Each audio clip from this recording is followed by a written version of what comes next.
जय हिंद मित्रों, स्वागत करते हैं आप सभी का ब्रेक टाइम क्लास में। जैसे कि आप सभी को पता है कि एडुटेरिया का बिहार तत्व संग्रह हम लगा रहे हैं। इस पूरी बुक को हम लगाने की पूरा कवर कर रहे हैं। 5वां संस्करण है आज का हमारा और 2026 वाला लगा रहे हैं। बिहार की सभी प्रतियोगी परीक्षाओं के लिए बहुत ज्यादा ये बुक इंपोर्टेंट रहने वाली है। अभी तक हम बिहार का सामान्य परिचय, बिहार का इतिहास, बिहार का भूगोल, बिहार की अर्थव्यवस्था के बारे में बात कर चुके थे। आज की हमारी वीडियो में एक नहीं बल्कि 2 चैप्टर लगने वाले हैं। हम बिहार में पर्यटन के बारे में बात करेंगे आज की वीडियो में। बिहार की जनगणना 2011 के बारे में बात करेंगे आज की वीडियो में। तो दोनों चैप्टर 5 और 6 आज के वेरी इंपोर्टेंट होने वाले हैं, क्योंकि यहाँ से आपके क्वेश्चन डेटाबेस रहते हैं। मतलब डेटाबेस मतलब कि करंट बेस भी रहते हैं और डेटाबेस रहते हैं, जो कि बहुत ही ज्यादा महत्वपूर्ण चैप्टर आपके लिए होने वाला है। जो हमारी नेक्स्ट वीडियो आएगी, अगर उस टॉपिक पर अगर हम बात किया है तो भारत की राज्य व्यवस्था पॉलिटिक पर हम बात करेंगे, ध्यान रखना है, और वो आपकी बहुत ज्यादा महत्वपूर्ण रहने वाली है। आज का जो हमारा टॉपिक होगा, बिहार में पर्यटन के बारे में बात कर लेते हैं, जो कि यहाँ से क्वेश्चन डेटाबेस रहेगा। तो थोड़ा सा आपको अपडेट रहना है और एक दो बार वीडियो को देख लेना, जिससे कि आपको जितनी फैक्ट है वो आपको याद हो जाए। बिहार में पर्यटन की अगर हम बात किया है तो बिहार पर्यटन की दृष्टि से एक समृद्ध राज्य की श्रेणी में जो है आता है। यहाँ पर अभी बहुत संभावनाएं पर्यटन के लिए बाकी है। यहाँ पर ऐतिहासिक, धार्मिक, प्राकृतिक सभी प्रकार के दर्शनीय स्थल भी मौजूद हैं। बिहार में धार्मिक पर्यटन स्थलों में हिंदू, बौद्ध, जैन, सिख, ईसाई, मुस्लिम सभी धर्मीय स्थलीय स्थल यहाँ पर मौजूद हैं। इसलिए यहाँ पर पर्यटन के लिए सबसे ज्यादा जो है उम्मीद बनी हुई है। पर्यटन का दूसरा पक्ष आर्थिक भी होता है, याद रखना है। बिहार में पर्यटन के विकास के लिए पर्यटन उद्योग का दर्जा जो है दिया गया है। बिहार में पर्यटन विभाग का जो थीम है, बिहार टूरिज्म ब्लिसफुल बिहार, इसकी जो है थीम रखी गई है। आर्थिक सर्वेक्षण 2025-26 के अनुसार वित्त वर्ष 24 में 660.81 लाख पर्यटन बिहार आए थे, जिनमें 653.44 लाख विदेशी पर्यटक थे और 7.37 लाख जो है विदेशी पर्यटक रहे हैं। 7.37 लाख विदेशी पर्यटक रहे हैं, जबकि 653.44 लाख देशी पर्यटक की श्रेणी में आए हैं। टोटल ओवरऑल जो है 660 लाख पर्यटक जो है बिहार में आ चुके हैं। पर्यटन को बढ़ावा देने के लिए बिहार सरकार के द्वारा नई पर्यटन नीति 2023 से 28 के लिए घोषित की गई थी 2023 में। इसके लिए कुछ प्रावधान है। विश्व स्तरीय अधिसंरचना विकसित करना, पर्यटन और आतिथ्य क्षेत्रों में विशेषज्ञता वाली कुशल श्रम शक्ति तैयार करके संग्रहणीय करना, पर्यटकों की सुरक्षा पर विशेष ध्यान देना, पर्यटन क्षेत्र में अधिक पूंजी का निवेश करना, बिहार थीम आधारित पर्यटन गंतव्य और संबंधित अधिसंरचना का विकास करना। बिहार का पर्यटन ब्रांडिंग और विपणन नीति 2024 में जो है लागू की गई है। बिहार में पर्यटन के विकास के लिए पर्यटन स्थलों को सर्किटों के रूप में जो है चिन्हित किया जा रहा है। जैसे राजगीर खेल अकादमी राजगीर में है, APJ Abdul Kalam science city Patna में है, बापू टावर पटना में है, बिहार पशु विज्ञान विश्वविद्यालय आप कहेंगे पटना में है। इसके बाद बुद्ध सम्यक दर्शन संग्रहालय, भारत का सबसे ऊंचा स्टोन स्तूप, वैशाली में है। ये नवनिर्मित बिहार में स्तूप भवन है, जो देखने के पर्यटन की दृष्टि से इंपोर्टेंट है। अभी हमने बताया कि अभी को बिहार में पर्यटन को सर्किट के रूप में जो है स्थापित किया जा रहा है। कई सर्किट बनाए जा रहे हैं। इसमें सबसे प्रमुख सर्किट आता है बौद्ध सर्किट। बौद्ध धर्म के सभी उच्च महत्व वाले पवित्र स्थलों को इसमें एक स्थान दिया गया है। जैसे भगवान बुद्ध का जन्म हुआ, ज्ञान प्राप्ति हुई, उपदेश दिए और स्तूप, तो ये सभी आपकी सर्किट के रूप में जो है स्थापित किए जा रहे हैं। अभी बौद्ध सर्किट का अगर आप मैप देखोगे तो यहाँ पर आप देखो, लौरिया नंदनगढ़ बौद्ध स्तूप है, अशोक स्तंभ है, रामपुरबा का अशोक स्तंभ है ना, अरिराज में अशोक स्तंभ है, केसरिया बौद्ध स्तूप है। यहाँ पर देखा जाए पटना में तो बुद्ध स्मृति पार्क, चेचर बौद्ध स्तूप, कुम्हार, पाटलिपुत्र करुणा स्तूप, अगम कुआ, पटना म्यूजियम है। वैशाली की बात किया तो अभिषेक पुष्करणी, अशोक स्तंभ, विश्व शांति स्तूप, राजा विशाल का गढ़, बुद्ध रैलिक स्तूप। इसी तरह नालंदा में बात किया तो नालंदा यूनिवर्सिटी के अवशेष, आर्कियोलॉजी म्यूजियम और हेनसांग मेमोरियम। भागलपुर में बात किया तो विक्रमशिला यूनिवर्सिटी। राजगीर में बात किया विश्व शांति स्तूप, वनुवन, घोड़ा कटोरा झील एवं पीपला एवं सतपर्णी गुफा। गयाजी में बात किया है तो डुंगरेश्वरी पहाड़ी एवं गुफा। बोधगया में बात किया है अनिमेष लोचन स्तूप, महाबोधि मंदिर, महाबोधि पेड़, सुजाता स्तूप, 80 फीट बुद्ध की प्रतिमा। तो इस तरीके से आपके ये पूरा बुद्ध सर्किट के रूप में बिहार में क्या किया जा रहा है, जो है निर्माण यहाँ पर किया जा रहा है। बहुत सारे निर्माण हो चुका है। इसके बाद जैन सर्किट आता है तो बिहार में 12वें जैन तीर्थंकर वासुदेव और 24वें तीर्थंकर महावीर स्वामी का पवित्र जन्म स्थान है। बिहार में जैन धर्म से जुड़े धार्मिक पर्यटन भी है। जैसे वैशाली में वासुकुंड जैन मंदिर है, आरा में बात किया है तो मसाड़ जैन मंदिर है, चंद्र प्रभु जैन मंदिर है, पटना में कमला दोह जैन मंदिर है, पावापुरी में जल मंदिर है, श्वेतांबर जैन मंदिर है, नालंदा में जैन मंदिर कुंडलपुर है, राजगीर में नौलखा मंदिर है, शौन भंडारा है, गुफा है, और इसी तरह बात किया है तो मनियार मठ है, वीरायतन है, दिगंबर जैन मंदिर है, नवादा में गोनावजी मंदिर है, सिकंदरा में जैन मंदिर लच्छुआर है, बांका में जैन मंदिर मंदार पहाड़ी है, और भागलपुर में वासुपूज्य जीनल्या श्री चंपापुर दिगंबर जैन सिद्ध क्षेत्र है। तो ये जैन सर्किट के अंतर्गत ये सभी जो है आपके आते हैं, याद रखिएगा। तो बौद्ध सर्किट हो गया, जैन सर्किट हो गया। अब सिख सर्किट आता है। सिख सर्किट में सिख धर्म के 10वें गुरु श्री गोविंद सिंह की जन्मभूमि है। इसके अतिरिक्त सिख धर्म के प्रथम गुरु गुरु नानक एवं 9वें गुरु तेग बहादुर बिहार की यात्रा के लिए जाना जाता है। तो इसी तरह आपके जैसी तरह बौद्ध एवं जैन है। इसी तरह सासाराम में बात किया तो गुरुद्वारा चाचा फगू मल है। गया में बात किया तो गुरुद्वारा श्री तेग बहादुर है। रजौली में गुरुद्वारा रजौली संगत है। भागलपुर में गुरुद्वारा बड़ी संगत है। लक्ष्मीपुर में गुरु तेग बहादुर साहिब ऐतिहासिक गुरुद्वारा है। पटना में अगर बात किया तो गुरुद्वारा हांडी साहिब है, और गुरुद्वारा कंगन घाट, गुरुद्वारा बाल लीला मैनी संगत, गुरुद्वारा गाय घाट, तख्त श्री हरमिंदर जी पटना साहिब, गुरुद्वारा का बाग प्रकाश कुंज है। मुंगेर में बात करें तो गुरुद्वारा पक्की संगत है, और राजगीर में गुरुद्वारा श्री गुरु नानक शीतल कुंड है। तो ये आपके किसके सिख सर्किट के अंतर्गत जो है आपके सभी आते हैं, याद रखिएगा।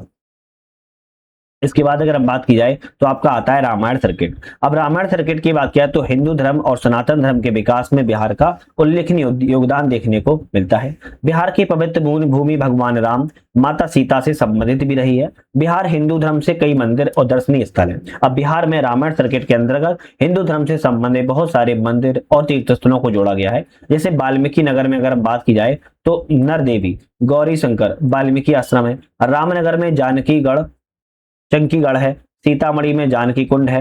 हलेश्वर स्थान है। पंथपाकर है। मधुबनी में देवी गिरजा फुलहर है। मधेपुरा में सिंह स्थान है। दरभंगा में गौतम कुंड है, अहिल्या स्थान है। वैशाली में रामचोरा मंदिर है। पटना में महावीर मंदिर है। बक्सर में बात किया तो देवी अहिल्या और राम रेखा घाट है। तार में बात किया तो तरका एवं युद्ध भूमि है। बबुआ में महेश्वरी मंदिर है। काको में रानी कैकई है। मुंगेर में सीता कुंड है। भागलपुर में अजबेगी नाथ मंदिर है।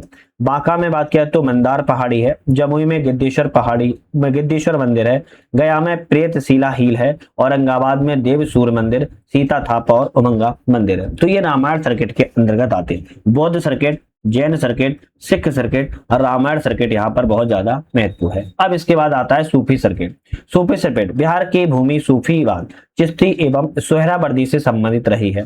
बिहार में कई सूफी दर्शनीय स्थल भी मौजूद हैं। जैसे अगर बात की जाए सूफी सर्किट के अंदर दरभंगा से पहले बात करें तो मजार हजरत मखदूम भीका शाही सैलानी।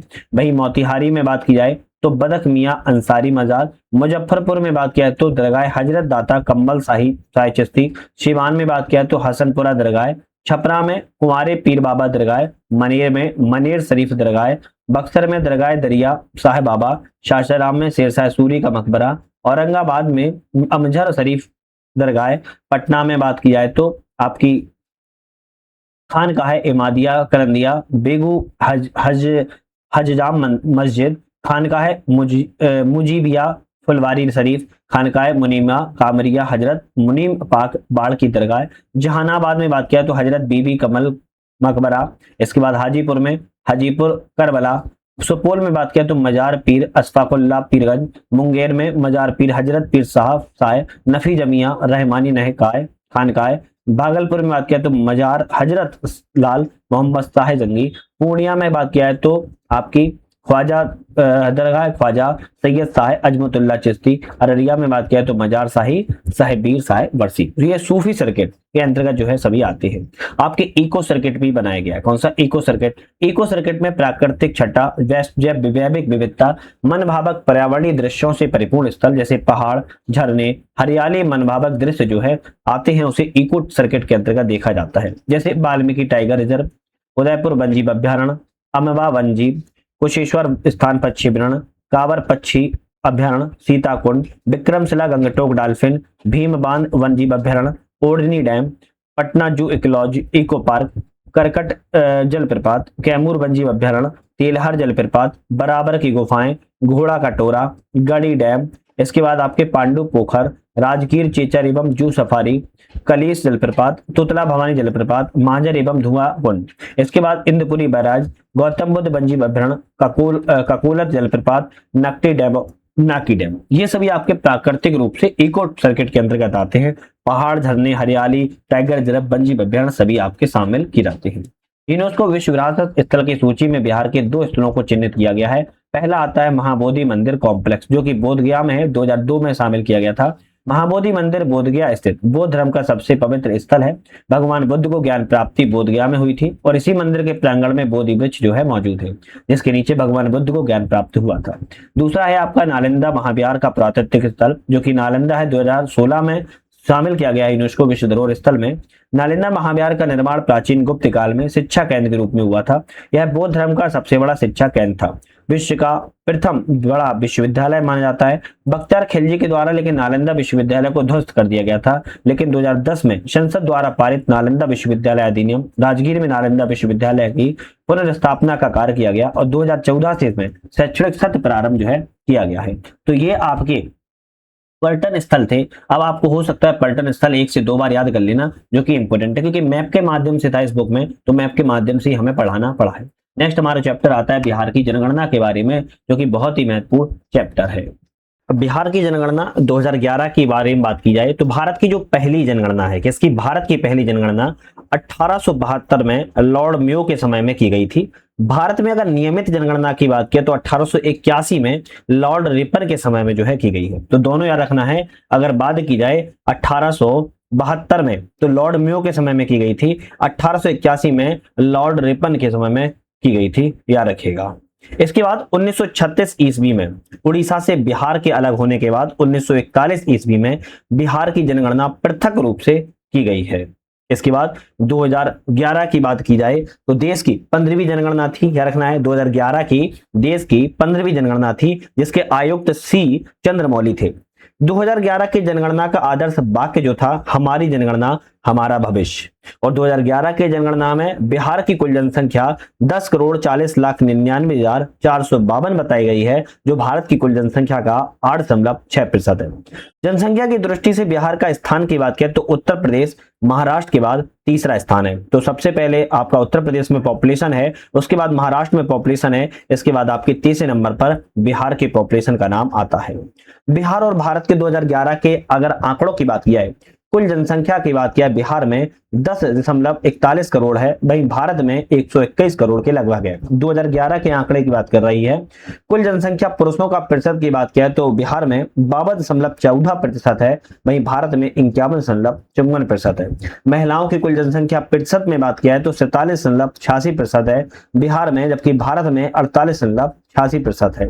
ग्रामीण जनसंख्या अगर हम बिहार में बात किया है तो 9 करोड़ 23 लाख के आसपास है, जबकि भारत में 23 करोड़ 37 लाख के आसपास है। ग्रामीण जनसंख्या अगर प्रतिशत में बात की जाए तो 88.7% बिहार में है, जबकि भारत में 68.8% है। शहरी जनसंख्या की बात किया है बिहार में 1 करोड़ 18 लाख के आसपास है, जबकि अगर बात की जाए बिहार में 37 करोड़ 71 लाख के आसपास है। वहीं शहरी जनसंख्या प्रतिशत में बात किया तो 11.3% है, जबकि भारत में 31.2% है। शहरीकरण की 10 की वृद्धि दर की बात किया तो 0.8% बिहार में 10 की वृद्धि दर हुई है, जबकि भारत में 3.4% की शहरीकरण में 10 की वृद्धि दर की गई है। 2001 से 2011 के दौरान 10 की वृद्धि दर की बात किया है तो बिहार में 25.42% रहा है, जबकि भारत में 17.7% रहा है। लिंगानुपात सेक्स रेशियो की बात किया है तो बिहार में लिंगानुपात की बात किया 918 है, जबकि भारत में 943 है। बाल लिंगानुपात 0 से 6 वर्ष की आयु का जो बिहार में 935 लिंगानुपात है, जबकि भारत में 919 है। घनत्व की बात किया है तो 1106 किलोमीटर वर्ग किलोमीटर है, और जबकि भारत में 382 प्रति वर्ग किलोमीटर है। 0 से 14 आयु समूह का जनसंख्या प्रतिशत में बात किया है तो 40.2% है, जबकि भारत में 30.9% है। 15 से 59 आयु का समूह का जनसंख्या प्रतिशत की बात किया है, बिहार में 53.5% है, जबकि भारत में 60.7% है। तो हमने जो अभी 2011 के आंकड़ों के अनुसार बिहार और भारत की तुलना की है, आप इसका स्क्रीनशॉट ले लेना, याद कर लेना, बहुत महत्वपूर्ण है। अब हम बिहार और भारत में जनगणना के और भी आंकड़ों की बात किया है। 60 वर्ष से अधिक आयु के जो जनसंख्या का प्रतिशत है, बिहार में अगर बात की जाए तो 6.3% है, जबकि भारत में अगर बात की जाए तो आप कहेंगे 8.4% है। साक्षरता दर की बात की जाए, बिहार में 61.8% है, जबकि भारत में 74.04% है। पुरुषों की साक्षरता दर की बात किया तो 71.2% है बिहार में, जबकि भारत में 82.14% है। वहीं महिलाओं की साक्षरता दर बिहार में केवल 51.5% है, जबकि भारत में 65.42% है। साक्षरता दर में वृद्धि 2001 से 2011 के बीच की बात किया है तो बिहार में 17.9% की वृद्धि हुई है, जबकि भारत में 10.9% की वृद्धि देखने को मिली है। ग्रामीण साक्षरता दर की बात किया है तो बिहार में 59.8% है, जबकि भारत में 67.8% है। शहरी साक्षरता दर की बात किया है तो बिहार में 76.9% है, जबकि भारत में 84.1% है। अनुसूचित जाति प्रतिशत में बात किया है तो बिहार में 15.72% अनुसूचित जाति पाई जाती है, जबकि भारत में 16.6% पाई जाती है। अनुसूचित जनजाति की बात किया प्रतिशत में तो बिहार में 1.3% पाई जाती है, जबकि भारत में 8.6% पाई जाती है। तो ये बिहार और भारत के पूरे आंकड़े की हमने बात की है। अब 2011 के जनगणना के कुछ हम आंकड़ों की बात किया है, जैसे सर्वाधिक, अब ये पूरा बिहार की बात करेंगे ना। सर्वाधिक क्षेत्रफल वाले 3 जिलों की बात किया है तो पश्चिमी चंपारण पहले स्थान पर, दूसरे स्थान पर आपका गया है, तीसरे स्थान पर आपका पूर्वी चंपारण। ये सर्वाधिक क्षेत्रफल वाले 3 जिले हैं। सबसे कम क्षेत्रफल वाले जिलों की बात किया है तो शिवहर सबसे छोटा है, उससे थोड़ा बड़ा अरवल है, फिर आपका शेखपुरा है। सर्वाधिक जनसंख्या वाले 3 जिलों की बात किया है तो पटना में सबसे ज्यादा जनसंख्या है 58.4 लाख के आसपास, दूसरे नंबर पर पूर्वी चंपारण आता है, फिर आपका मुजफ्फरपुर आता है। सबसे कम जनसंख्या वाले जिलों की बात किया शेखपुरा है केवल 6.4 लाख, फिर दूसरे नंबर पर शिवहर है, फिर आपका अरवल आता है। सर्वाधिक जनसंख्या वृद्धि वाले 3 जिलों की बात किया है तो मधेपुरा में सबसे ज्यादा जनसंख्या वृद्धि दर की गई है, फिर आपकी किशनगंज में, फिर अररिया और खगड़िया में। सबसे कम जनसंख्या वृद्धि दर वाले 3 राज्यों की बात किया है। अरवल में सबसे कम जनसंख्या 10 की वृद्धि दर रही है, फिर आपकी गोपालगंज में, उसके बाद दरभंगा में। सर्वाधिक लिंगानुपात वाले 3 जिले कौन से हैं तो गोपालगंज सबसे ज्यादा लिंगानुपात वाला जिला है, 1021 यहाँ का लिंगानुपात है, जबकि सीवान दूसरे नंबर पर, सारण तीसरे नंबर पर है। इसके बाद सबसे कम लिंगानुपात वाले जिलों की बात करें तो मुंगेर में बहुत कम लिंगानुपात है, केवल 876 है, जबकि भागलपुर दूसरे नंबर पर है, खगड़िया तीसरे नंबर पर। सर्वाधिक बाल लिंगानुपात की बात किया 3 जिले किशनगंज है, कटिहार है और आपका गया है। सबसे कम लिंगानुपात वाले 3 जिलों की बात किया है वैशाली में 904 बाल लिंगानुपात सबसे कम है, पटना में थोड़ा उससे ज्यादा है, फिर आपका मुजफ्फरपुर में है। सर्वाधिक जनसंख्या घनत्व वाले 3 जिले शिवहर है, पटना है और आपका दरभंगा है, याद रखिएगा। इसके बाद हमारी बात किया है बिहार 2011 के जनगणना के आधार पर ही यहाँ पर सबसे कम जनसंख्या घनत्व वाले 3 जिले कौन से हैं। सबसे कम जनसंख्या घनत्व वाले जिलों में कैमूर सबसे कम जनसंख्या घनत्व वाला है, दूसरे स्थान पर जमुई है, तीसरे स्थान पर बांका है। वहीं सर्वाधिक शहरीकरण वाले अगर 3 जिलों की बात की जाए, पटना में सबसे ज्यादा शहरीकरण है, फिर दूसरे स्थान पर मुंगेर आता है, तीसरे स्थान पर भागलपुर है। सबसे कम शहरीकरण वाले 3 जिलों में अगर बात किया समस्तीपुर और बांका में सबसे कम शहरीकरण हुआ है, फिर दूसरे नंबर पर मधुबनी और कैमूर का नाम आता है। सर्वाधिक साक्षरता वाले 3 जिले की बात किया तो रोहतास में सबसे ज्यादा साक्षरता है, फिर पटना में है, फिर आपकी भोजपुर में है। इसके बाद सबसे कम साक्षरता वाले 3 जिले में पूर्णिया में सबसे कम साक्षरता है, फिर सीतामढ़ी में है, फिर आपकी कटिहार में है। सर्वाधिक पुरुष साक्षरता दर वाले 3 जिले जहां पुरुषों में सबसे ज्यादा साक्षर है रोहतास में, भोजपुर एवं बक्सर है। वहीं सबसे कम पुरुष साक्षरता वाली बात की जाए तो पूर्णिया सबसे कम साक्षरता पुरुष वाला जिला है, फिर कटिहार, फिर आपका सीतामढ़ी है। सर्वाधिक महिला साक्षरता दर, सबसे ज्यादा महिला साक्षरता दर रोहतास जिले में देखने को मिलेगी, फिर मुंगेर में, फिर पटना में। और सबसे कम महिला साक्षरता वाले जिलों में सहरसा में सबसे कम महिला साक्षरता है, उससे ज्यादा मधेपुरा में, फिर पूर्णिया में है। सर्वाधिक ग्रामीण साक्षरता दर वाले 3 जिलों की बात की है रोहतास में सबसे ग्रामीण साक्षरता सबसे ज्यादा है, फिर औरंगाबाद में है, फिर आपकी भोजपुर में है। सबसे कम ग्रामीण साक्षरता दर वाले जिले पूर्णिया है, कटिहार है और सीतामढ़ी है। सर्वाधिक शहरी साक्षरता दर वाले 3 जिले में बात किया जहां पर सबसे ज्यादा शहरी साक्षरता दर है वह कैमूर में है, फिर पटना में है, फिर मुंगेर में है। सबसे कम शहरी साक्षरता दर वालों में बात किया शिवहर है, शेखपुरा है और मधुबनी है। सर्वाधिक अनुसूचित जाति प्रतिशत में बात की जा रही है कहां पर 3 जिले कौन से हैं जहां पर सबसे ज्यादा अनुसूचित जाति पाई जाती है। गया में सबसे ज्यादा है, फिर नवादा में है, फिर आपके औरंगाबाद में है। सबसे कम अनुसूचित जाति की बात किया तो किशनगंज में देखने को मिलती है, उसके बाद थोड़ा ज्यादा कटिहार में, फिर भागलपुर में। इसी तरह अनुसूचित जनजाति एसटी की प्रतिशत में अगर बात किया है पश्चिमी चंपारण में सबसे ज्यादा अनुसूचित जनजाति है, फिर आपका कटिहार में है, फिर जमुई में है। सबसे कम अनुसूचित जनजाति की बात किया प्रतिशत में खगड़िया में सबसे कम अनुसूचित जनजाति है, फिर दूसरे नंबर पर समस्तीपुर, तीसरे नंबर पर औरंगाबाद आता है। ये चैप्टर भाई जनगणना के मामले वाला बहुत इंपॉर्टेंट है, बहुत ध्यान से देखिएगा। आर्थिक सर्वेक्षण 2025-26 के कुछ आंकड़ों की बात किया है, जन घनत्व की बात कर रहे हैं, जनसंख्या घनत्व क्या रहा है बिहार का। 2011 में जनसंख्या घनत्व 1106 था, 2016 में 1213 हो गया, 2021 में 1307 हो गया, 2026 में 1405 बताया जा रहा है, 2031 में संभावना 1498 की है, 2036 में 1578 की बिहार की अनुमानित जनसंख्या घनत्व को बताया जा रहा है। तो ये अनुमानित जनसंख्या घनत्व इसको देख सकते हो। बिहार में जनसंख्या बात की जाए पुरुषों की 54,280 2011 में बताई जा रही है, जबकि पुरुषों की 2026 में बात किया तो 68,644, महिलाओं की 49,821, जबकि 2026 में 63,622। वहीं कुल बात किया है तो यहाँ पर टोटल ओवरऑल जो है 1,00,000 इकाई, दहाई, सैकड़ा, हजार, 10,000, लाख, 1,04,109 रही है, जबकि यहाँ पर 2026 में 1,32,266 रही है।